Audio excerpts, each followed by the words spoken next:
Chullin Daf Tzadik Ches, R Eli Stefansky. Approximately 40 days ago, I started the 8-minute daf to facilitate Chazara and review, to help preview the daf, review the daf. And Baruch Hashem, today we have over 650 subscribers to the project in both English and in Hebrew. If you know anyone that might be interested and might benefit from the 8-minute daf, please help us spread Torah. Send them the link. You could send me their information directly to my WhatsApp or to my email directly. If you have any recommendations, suggestions, concerns, whatever it is, they are all appreciated. You could email me directly and WhatsApp me as well. Today's daf, Tzadik Ches, we're talking about eggs and batel b'shishim.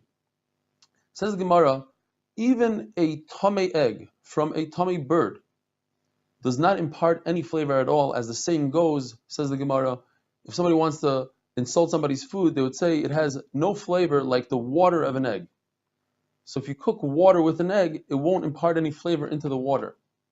Yet if the egg has a chick inside, then that chick is a nevela, and that nevela imparts flavor to the food. And what is it batel? So we'll see, there's a discussion whether you need 60 kosher eggs to the one asur egg, or do you need 61 kosher eggs to the one asur egg, treif egg? And that's the halacha at the end of the Maskana Gemara, is 61 kosher to the one treif. Rav Ashi wanted to use the belias of the pot. In other words, if you had to start out with, let's say, 60 eggs in the pot, and after boiling off some of the product in the pot, you were left with 50 eggs and one asur egg. So you had 50 kosher eggs and one asur egg.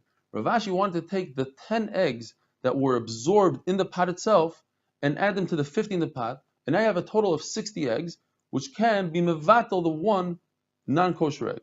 So his Talmidim said, Givaldik, they said, but what about the non-kosher eggs? How come you're not concerned that maybe we started out with, let's say, 2 non-kosher eggs, and one became absorbed in the wall? If you say that the kosher eggs become absorbed in the walls of the pot, then the non-kosher also becomes absorbed in the walls of the pot. So your calculation is off.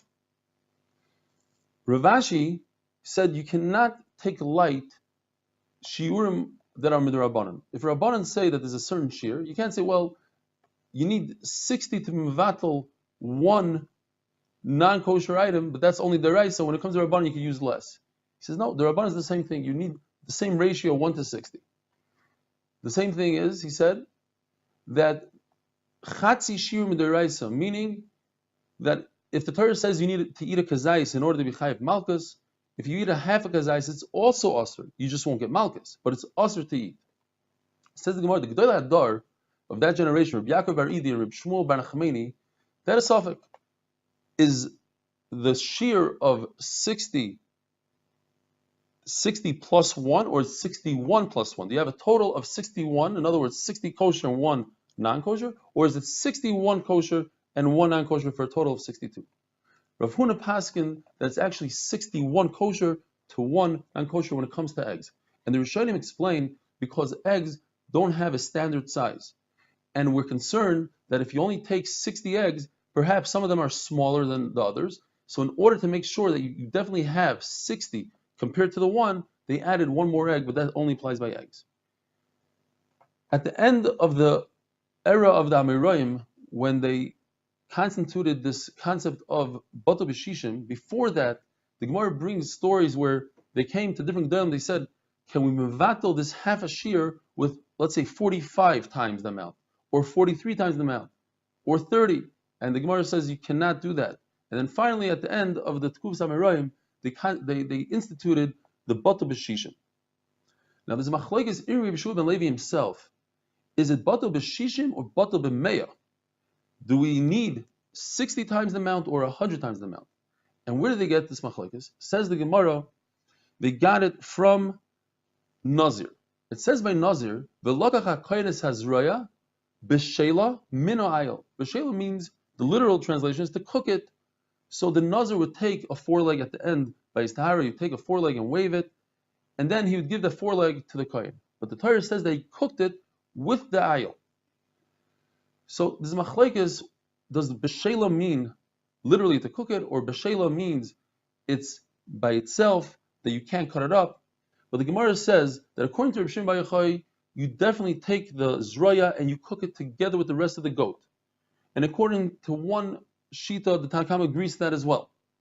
If so, the problem is you're taking the zroya, which is matnes kuhuna, it belongs to the kohen, a Yisrael cannot eat from it, and you're cooking it together with the Yisrael's goat. So now the Yisrael shouldn't be able to eat the goat. So you see from here that the Torah says the concept that it's batal b'shishim or batal b'meya. How? Because it depends. If the bones impart flavor, so now you have to take the bones that are in the foreleg and use that as your shear. So the animal, the rest of the goat only has 60 times the foreleg with its bone. If you're not going to look at the bone at all, because you hold the bone doesn't impart any flavor, then you're only looking at the meat. There's a very small amount of meat on the foreleg. And therefore the goat would be 100 times the amount of that meat. And here you have the concept of 1 in 100.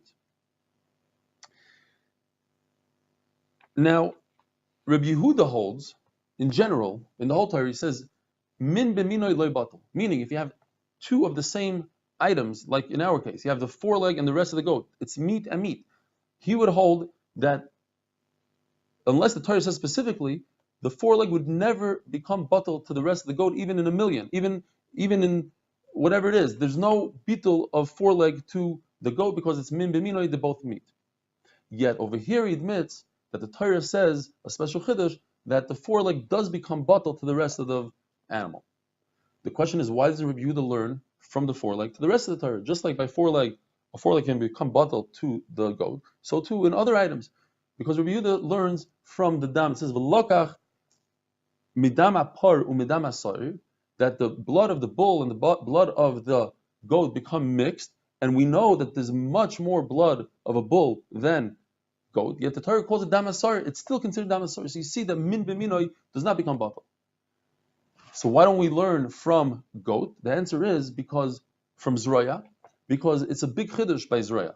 The chiddush is that usually you can't take, let's say, milk and put it into a pot of meat and say, well, there's 60 times more meat than the milk and let me be mevadel, because you can't be mevadel chatchila. Yet the Torah says, take this zroya, take this foreleg, and be mevadel it in the rest of the gedi. That's a big chiddush, and from a chiddush you don't learn anything.